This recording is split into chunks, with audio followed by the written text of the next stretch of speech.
कांग्रेस के चिर युवा और चिर व्याकुल नेता राहुल गांधी जी अपनी चिर प्रतीक्षित विदेश यात्रा पे हैं और वहां चिर परिचित अंदाज में वो भारतीय जनता पार्टी के प्रति अपनी चिर संचित घृणा और मोदी जी के प्रति चिर संचित वैमनस्य में अपनी अज्ञानता और द्वेष दोनों का परिचय दे रहे हैं। पहली बात, अभी तक वो भारत की संस्थानों, लोकतंत्र और तमाम चीज़ों के ऊपर प्रश्न उठाते थे। अब पहली बार वो सरकार के संस्थानों के साथ भगवान को भी घसीट लाए थे। दूसरी बात, उन्होंने जिस प्रकार की बात पहले सैन फ्रांसिस्को में बोली, फिर वॉशिंगटन में बोली, प्रेस क्लब में आकर वो ये कहते हैं कि मुस्लिम लीग तो एक सेकुलर संगठन है। मान्यवर, हम ये पूछना चाहते हैं, यदि मुस्लिम लीग सेकुलर संगठन है तो जब आपकी मुस्लिम लीग के साथ गठबंधन सरकार थी तो जून 2013 में केरल की मल्लापुरम की जिला परिषद ने प्रस्ताव पारित कर दिया था कि चूंकि वह मुस्लिम बाहुल्य हो गया है, इसलिए लड़कियों की शादी की आयु जो 18 वर्ष थी उसे घटा के 16% कर दी जाए। और मुस्लिम लीग कांग्रेस गठबंधन की सरकार ने उसे मान्यता दे दी थी। बाद में विपक्ष के द्वारा बहुत विषय उठाए जाने के ऊपर उन्होंने उसको पीछे किया था। तो ये सेकुलरिज्म था। बिल्कुल राहुल गांधी जी की और कांग्रेस पार्टी की बुद्धि के आधार के ऊपर मुस्लिम लीग, जो कि 47 में बनी कैसे थी, ये कहते हैं साहब उस मुस्लिम लीग से कोई कनेक्शन नहीं। तो मैं बताना चाहता हूं, आज का पूरा साउथ इंडिया जिस मद्रास प्रेसिडेंसी में था उसमें लगभग सारी सीटें जिन्ना की मुस्लिम लीग ने पाई थी और 95% वोट पाया था। तो सब चले गए क्या? उसी के तुरंत बाद इसका गठन हुआ। कोई बात नहीं, नाम से ही काफी है। कांग्रेस के नेता कहते हैं पढ़े लिखे नहीं है क्या? मेरा कहना है दिखाई नहीं पड़ता क्या? दूसरा, ऑल इंडिया मजलिसे इत्तिहादुल मुसलमीन के साथ अविभाजित आंध्र प्रदेश में सरकार चला चुके हैं, ये भी सेकुलर है। फुरफुरा शरीफ के गद्दी नशीब पीरजादा अब्बास सिद्दीकी के साथ बंगाल में गठबंधन कर चुके हैं, वो भी सेकुलर है। सिमी एक सांस्कृतिक संगठन है, पीएफआई एक सांस्कृतिक संगठन है, वो भी सेकुलरिज्म के प्रतीक हैं। और कांग्रेस पार्टी की जो ये सोच है जो राहुल गांधी वहां पर व्यक्त कर रहे हैं, इस सोच के अनुसार तो बड़े से बड़े आतंकवाद के आरोपी भी सिर्फ भटके हुए नौजवान हैं। ओसामा जी है, हाफिज साहब है, इशरत बेटी है, जाकिर नायक शांति का मसीहा है, बुरहान वानी भटका नौजवान है, अफजल गुरु हालात का मारा है और याकूब मेनन की जुडिशियल किलिंग है। तो मुझे लगता है कि आप जब 7 समंदर पार जाते हैं तो हम सब लोगों ने सुना होगा पहले कि किसी का दिमाग 7वें आसमान पे पहुंच जाए तो उसे कुछ समझ में नहीं आता। मुझे लगता है राहुल गांधी जब 7 समंदर पार जाते हैं तो उनका दिमाग पता नहीं कहां हो जाता है। जो दीवार पे लिखी इबारत की तरह साफ है, वो भी अगर उन्हें समझ में नहीं आए तो मुझे लगता है कि ये भारत की सबसे पुरानी पार्टी के तथाकथित सबसे युवा नेता के लिए की बुद्धि के ऊपर सबसे बड़ा प्रश्न चिन्ह है। और दूसरा, मैं एक और बात भी कहना चाहता हूं, आप तो वहां गए ना जिसको आप कहते थे so called defenders of democracy. Bar bar Congress party ये कहती है कि साहब ये विषय नहीं, मुद्दे की बात करो, अर्थव्यवस्था की बात। तो एक बार ये भी बोल देते कि जिस सिलिकॉन वैली में जाके आप बैठे वहां सिलिकॉन वैली बैंक बैंकरप्ट हो चुका है पिछले दिनों में। अमेरिका में रेट ऑफ इन्फ्लेशन क्या है? पिछले 30-40 सालों में सबसे ज्यादा है, 5% के आसपास है। लेटेस्ट देखेंगे तो 4.95 है। भारत में अभी भी लास्ट रेट ऑफ इन्फ्लेशन 4.7 है, ग्रोथ रेट हमारी 7.2 है।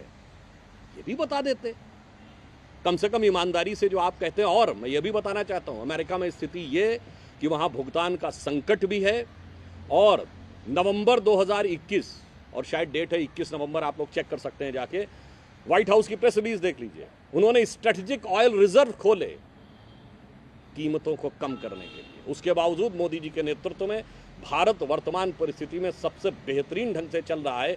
मेरे विचार से सबसे अधिक विदेश भ्रमण करने वाले नेता को यह तो भी बोलना चाहिए था कि भारत IMF के अनुसार और अभी लेटेस्ट ग्रोथ रेट के अनुसार सबसे बेहतर स्थिति में है। परंतु क्या कहा जाए, न अर्थव्यवस्था का ज्ञान है, न राजनीति का ज्ञान है, केवल दिल में भरा हुआ भाजपा और मोदी जी नहीं, भारतीय संस्कृति के प्रति एक अवमानना का स्थान है। इसीलिए जितनी भी बातें हम लोग पहले बताते हैं, या प्रधानमंत्री जी ने कहा कि भारत मदर ऑफ डेमोक्रेसी है, तो कभी ये भी बोला होता। कभी आप राहुल गांधी जी की किसी स्पीच में देखिए जिसमें उन्होंने कहा हो कि India is the mother of democracy. इसलिए हम ये कहना चाहेंगे कि जो कुछ राहुल गांधी जी ने किया है वो ना अनजाने में किया है, बहुत सोच समझ के किया है।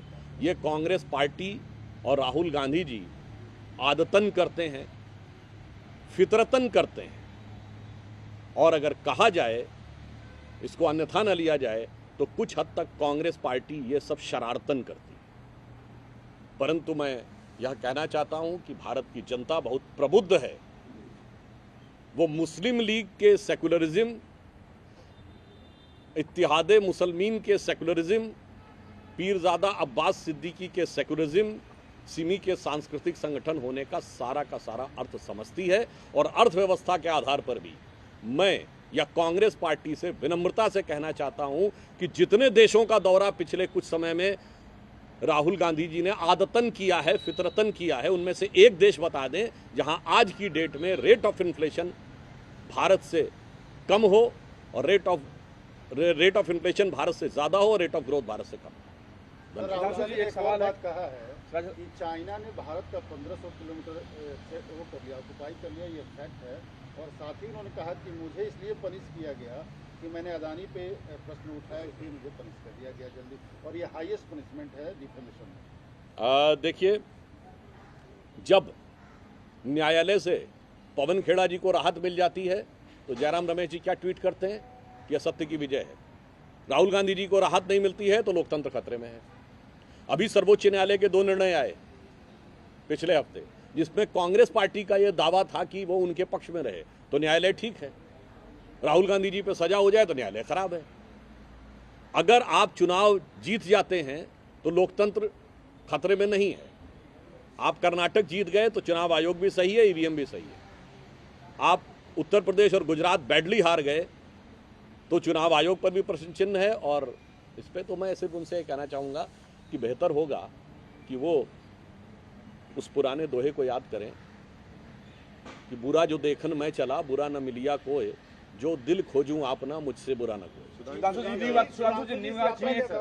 न्यूयॉर्क में एक आयोजन का होने जा रहा है राहुल गांधी के कार्यक्रम का।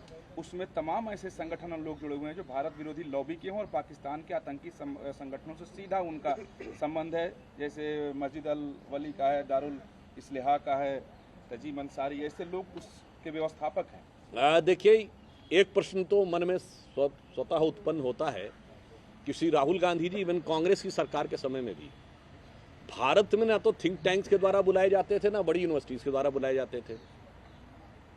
ये विदेश में ही उनको कैसे बुलाया जाता है, यह प्रश्न मैं दर्शकों के और देश की जनता के विवेक पे छोड़ता हूं। यह बात बहुत साफ समझ में आती है कि यदि आपको अपना ज्ञान उद्भासित करने के लिए भारत के संस्थान नहीं बुलाते, और हमारी सरकार छोड़िए, जब आपकी सरकार थी तब भी नहीं बुलाते थे, तब भी आपको कभी नहीं दिखेगा कि वो किसी भी प्रकार का जाकर विचार व्यक्त करते हैं। फिर ये विदेश में कौन से संस्थान हैं, उनको कौन से लोग प्रायोजित करते हैं, और फिर ये कौन सी नियोजित भाषा का प्रयोग करते हैं, मेरे विचार से देश इस बात को समझता है। और जहां तक आपने चाइना की बात कही, तो मैं कहना चाहूँगा कांग्रेस के लोगों से, मान्यवर, इतना तो जो लिखा है सामने समझिए। गलवान में हमारे 20 सैनिक बलिदान हुए बगैर एक भी गोली चले, हाथ की फाइट में। आप कभी कल्पना कर सकते हैं 20 लोगों की मृत्यु हो जाए हाथ गुत्थम गुत्था वाली फाइट में, और दूसरी तरफ से एक भी व्यक्ति घायल ना हो। चीन ने अपने हताहत तो छोड़िए, किसी घायल सैनिक का भी आंकड़ा नहीं दिया, यद्यपि इंटरनेशनल एजेंसीज ने 50 से 60 लोगों के बारे में बात कही। तो मेरे विचार से यदि कोई पार्टी यह मानती हो कि हाथ की फाइट में 20 लोग बलिदान हो गए हमारे सैनिक, मगर दूसरी तरफ से एक भी घायल नहीं हुआ, चीन के इस आंकड़े पर भरोसा करने वालों की बुद्धि क्या तरस खाने योग्य नहीं है? सर प्रियंका गांधी ने ट्वीट किया है और कहा है कि ब्रजभूषण शरण सिंह के ऊपर जो आरोप लगे हुए हैं, तो जो 2 FIR हैं उसमें 10 मोलेस्टेशन के केसेस का जिक्र किया गया है और बताया गया डिटेल है, लेकिन आरोपी के खिलाफ कोई भी कार्यवाही नहीं हो रही है। इस विषय पे जांच भी चल रही है और 2 जांचें चल रही हैं, न्यायालय के निर्देश पर चल रही है, परंतु जांच की प्रतीक्षा से पहले निष्कर्ष निकालने का प्रयास उचित नहीं है। न्याय की प्रक्रिया के निष्कर्ष के बाद जो कठोर दंड होगा वह देना चाहिए। मगर मैं प्रियंका जी से पूछना चाहता हूं, आपकी सरकार केरल में थी, वहां जांच नहीं हुई है? जांच हो चुकी है। केरल STF की जांच कोर्ट में सबमिट हो चुकी थी। आपके मुख्यमंत्री फ्लोर ऑफ द हाउस पे ओमन चांडी बोल चुके थे लव जिहाद के बारे में। वहां की लड़कियों और महिलाओं के प्रति कोई सहानुभूति नहीं है। जांच हो चुकी में आपके मुख्यमंत्री के द्वारा स्वीकार होने के बावजूद, न्यायालय के द्वारा स्वीकार होने के बावजूद उसका तो मजाक उड़ाना है और यहाँ निष्कर्ष की प्रतीक्षा किए बगैर राजनीति करना। सुधांशु जी, कल जो the statement which Mohan Bhagwat gave yesterday, now what we are seeing that Congress party is saying that we don't need his ज्ञान, he should keep his ज्ञान to himself, we have enough ज्ञान। मोहन जी ने एक बात उसमें add कर देता हूँ और कहा था कि जो विदेश में जाकर बयान देते हैं भारत विरोधी, वो राष्ट्रहित में नहीं है और राष्ट्रवादी नहीं है। मैं बात ज़रूर कहना चाहूँगा। अचानक मुझे ध्यान आता है, एक दौर था जब कांग्रेस में ऐसे अध्यक्ष होते थे जो विदेशी मूल के भी होते थे और विदेश में जाके भारत की संस्कृति और भारत के बारे में ऐसी बातें कहते थे कि भारतीयों का सीना गर्व से ऊंचा हो जाता था। मैं एनी बेसेंट जी की बात कर रहा हूँ। 1917 में कांग्रेस की अध्यक्ष बनी थी और क्या उन्होंने विदेश में जाके बोला है भारत के बारे में। मगर अफसोस कि 100 साल के बाद राहुल गांधी जी, चलिए भाजपा के विरुद्ध बोलना है ना, सरकार के विरुद्ध बोलना है, प्रधानमंत्री जी के विरुद्ध बोलना। मैं विनम्रता से पूछता हूं, भारत के बारे में कौन सी अच्छी बातें बोली? प्रधानमंत्री जी ने संसद के उद्घाटन के समय यह बात कही कि हम मदर ऑफ डेमोक्रेसी इसलिए हैं कि भगवान बासवन्ना के अनुभव मंडपम में 11वीं शताब्दी से बैठकर निर्णय होता था। चोल साम्राज्य में 9वीं और 10वीं शताब्दी से ग्राम पंचायतें वोट के द्वारा चुनी जाती थी। वैशाली का पहला गणराज्य था। वेदों के जमाने में सभा समिति विदत गण था। क्या राहुल गांधी जी ने कभी ये बोला है? भाजपा से घृणा हम मान सकते हैं, मोदी जी के प्रति घृणा मान सकते हैं, RSS और हिंदुत्व के प्रति घृणा मान सकते हैं, पर ये तो या तो आप भारत का प्रति अज्ञान के प्रतीक हैं या भारत के प्रति भी अवमानना के प्रतीक हैं। राहुल जी इस यात्रा के दौरान उनके साथ एक महिला भी नजर आई जिसे बताया जाता है कि वो जॉर्ज सोरोस की करीबी हैं, सुनीता विश्वनाथ। देखिए, मैं उसके कौन उनके साथ है उसके बारे में कोई टिप्पणी नहीं करना चाहूँगा, परंतु इतना ज़रूर है जॉर्ज सोरोस का बयान तो जग जाहिर है कि न सिर्फ उन्होंने बोला था बल्कि धन का अमाउंट भी बताया था कि मैंने इतना धन लगा रखा है मोदी जी की सरकार को हटाने के लिए। मेरे विचार से यदि कोई भी व्यक्ति राष्ट्रभक्त होगा तो उस पर तो इसको कड़ी आपत्ति करनी चाहिए थी। भाई, आप हमारे आंतरिक मामले में कैसे बोल रहे हैं? मैं याद दिलाना चाहता हूं 1995 में नरसिम्हा राव जी की सरकार थी। जिनेवा में पाकिस्तान प्रस्ताव लेके आया था कश्मीर के मुद्दे के ऊपर। अटल जी नेता प्रतिपक्ष के रूप में सरकार का नेतृत्व करते हुए गए थे और न सिर्फ सरकार का नेतृत्व किया था बल्कि श्रेय भी नरसिम्हा राव सरकार को दिया था। श्रेय भी नरसिम्हा राव सरकार को दिया था। एक हम थे विपक्ष में कैसे बोलते थे। जब याद करिए प्रधानमंत्री मनमोहन सिंह जी के बारे में तत्कालीन पाकिस्तान के प्रधानमंत्री नवाज शरीफ जी ने आपत्तिजनक भाषा का प्रयोग किया था। उन्होंने देहाती औरत और इस प्रकार के शब्दों का प्रयोग किया था। मुख्यमंत्री के रूप में नरेंद्र मोदी जी ने कड़ी भाषा में प्रधानमंत्री जी का बचाव करते हुए और पाकिस्तान के प्रधानमंत्री की आलोचना की थी। मगर आप ऐसा कोई उदाहरण अगर बता दें तो मैं विचार करने को तैयार हूं। इससे फिर साबित होता है कि यहाँ पर सिर्फ भाजपा और मोदी जी के प्रति घृणा का भाव नहीं है, भारत एक राष्ट्र के रूप में और संस्कृति के रूप में भी अवमानना और तिरस्कार का भाव। राहुल गांधी जी ने बोला है कि बीजेपी सोसाइटी में हेट्रेड फैला रही है, पोलराइज कर रही है सोसाइटी को, बल्कि भारत का ऐसा कल्चर नहीं रहा है। इस तरफ क्या कहेंगे? नहीं, वो कहने का प्रयास कर रहे हैं जिस जमाने में कश्मीर में जुमे की नमाज के समय कोई भीड़ निकलती थी और किसी इंस्पेक्टर अयूब पंडित की हत्या कर देती थी तो वो घृणा थोड़ी था, तो सेकुलरिज्म का सुंदर संगीत था। जब कश्मीर में अनाउंसमेंट किया जाता था छोड़ के चले जाओ और अपनी बेटियों को छोड़ जाओ, वो सेकुलरिज्म का सुंदर संगीत था। 2012 में जब अमर जवान वो जो ज्योति थी मुंबई में वो तोड़ दी गई, किस मुद्दे पे? कि उनको लगा कि बर्मा में रोहिंग्या मुस्लिम मारे गए हैं। वो भी सेक्युलरिज्म का सुंदर संगीत था। और इतना ही नहीं, जब प्रधानमंत्री कहते थे एक समुदाय के लिए कि मुस्लिम should have first right over the national resources of India, ये भी घृणा नहीं थी, ये घृणा थोड़ी था, ये तो सौहार्द का प्रतीक था। जिस जमाने में आप टीपू सुल्तान और औरंगजेब जैसे लोगों की जयंतियां मनाते थे, जिन्होंने भयंकर नरसंहार किया है, ये भी आपसी सौहार्द का प्रतीक था। तो मेरे विचार से क्या सौहार्द है और क्या घृणा है, अब देश की जनता को भली भांति समझ में आ गया है। हाँ सर, आपने लव जिहाद की बात की। सर, दिल्ली में भी इस तरह की घटनाएं घट रही है, देश भर के विभिन्न हिस्सों में ऐसी घटनाएं घट रही है। सर, पहली बात, लव जिहाद की बात हमने नहीं की थी। ये सबसे पहले केरल के कम्युनिस्ट पार्टी के मुख्यमंत्री वीएस अच्युतानंदन ने इस शब्द का प्रयोग किया था। और 9 दिसंबर 2009 को केरल हाई कोर्ट में Shahjahan versus state of Kerala के जजमेंट में पॉइंट नंबर 16 पे कोर्ट ने भी इस शब्द का उल्लेख किया है। तो ये एक यथार्थ है, एक गंभीर चुनौती की समस्या है। उसे ईमानदारी से निपटने की बजाय विपक्षी दलों के द्वारा इस पे राजनीति करना और कुछ नहीं है, चंद कट्टरपंथी ताकतों के हाथ में खेलकर चंद वोटों के लिए, चंद समय की अपनी सत्ता के लिए देश के दीर्घकालिक भविष्य को खतरे में डालना है। मोहन जी को एक बात बयान दे दीजिए। उन्होंने कल कहा कि जो भारत में मुस्लिम रहते हैं वो ज़्यादा सुरक्षित हैं और यहाँ रहना है तो आपको मिलजुल के रहना होगा, एक तरफा ताली नहीं बजता है, आपको भी प्रयास करना पड़ेगा, आगे बढ़ना पड़ेगा। सभी पत्रकार बंधुओं से भी मैं कहना चाहूँगा, ये बात सिर्फ मोहन जी ने तो नहीं कही है। 2019 में मार्क टेली बीबीसी के बहुत बड़े पत्रकार रहे, 3 दशक तक भारत में रहे। उन्होंने 2019 सितंबर में द इक्वेटर मैगजीन में लिखा है कि Muslims in India are the luckiest. और उन्होंने इसके किस आधार पे लिखा? उन्होंने कहा मैं 3 दशक तक दिल्ली के निज़ामुद्दीन एरिया में रहा, वहाँ एक सड़क के एक तरफ हजरत निज़ामुद्दीन औलिया की दरगाह थी और ठीक उसके सामने तबलीगी जमात का ऑफिस। उन्होंने कहा दुनिया में कोई मुस्लिम देश होता तो 3 दशक तक ये दोनों एक साथ नहीं रह सकते थे, किसी एक ने दूसरे को खत्म जरूर कर दिया होता। परंतु उन्होंने कहा भारत के मुस्लिम इस दृष्टि से भाग्यशाली हैं, लकीएस्ट हैं कि कम से कम अपने मजहब में वो जैसे चाहें वैसे इबादत करने को स्वतंत्र हैं, जो दुनिया के दूसरे देशों में उन्हें नहीं है। इसलिए भारत दुनिया में मुस्लिमों की दूसरी सबसे बड़ी आबादी का देश है और इकलौता देश है जहाँ मस्जिदों में धमाके नहीं होते। सर, एक सवाल है, विधि आयोग ने कुछ संशोधन के साथ राजद्रोह कानून को बरकरार रखने और आजीवन कारावास तक की सजा को बढ़ाने की सिफारिश की है। इस पे भी मैं बात बता देना चाहता हूँ। कांग्रेस ने अपने मैनिफेस्टो में 2019 में कहा था कि वो सीडेशन लॉ यानी राजद्रोह कानून को समाप्त कर देंगे, क्योंकि उसका दुरुपयोग किया जाता है।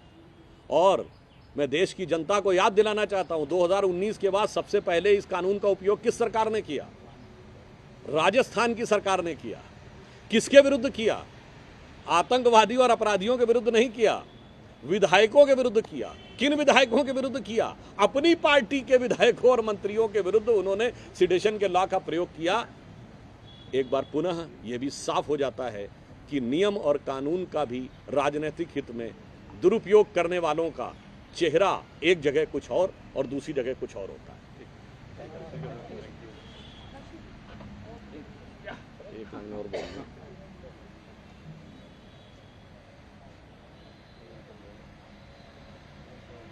राहुल गांधी जी को मैं एक पंक्ति भी कहना चाहूंगा। मोदी जी के नेतृत्व में जिस प्रकार से भारत आगे बढ़ा है, हम फास्टेस्ट ग्रोइंग इकोनॉमी से लेके राष्ट्रीय सुरक्षा से लेके दूसरे सबसे बड़े मोबाइल मैन्युफैक्चरर से लेके तीसरे सबसे बड़े ऑटोमोबाइल मैन्युफैक्चरर तक आगे बढ़े हैं। और विश्व के तमाम राष्ट्राध्यक्ष, ऑस्ट्रेलियन प्रधानमंत्री से लेके इटालियन प्रधानमंत्री तक, राहुल गांधी जी की ननिहाल से लेके पर उन्हें यहाँ, और ब्रिटेन के प्रधानमंत्री, पापुआ न्यू गिनी के राष्ट्राध्यक्ष ने जो किया वो अलग विषय है।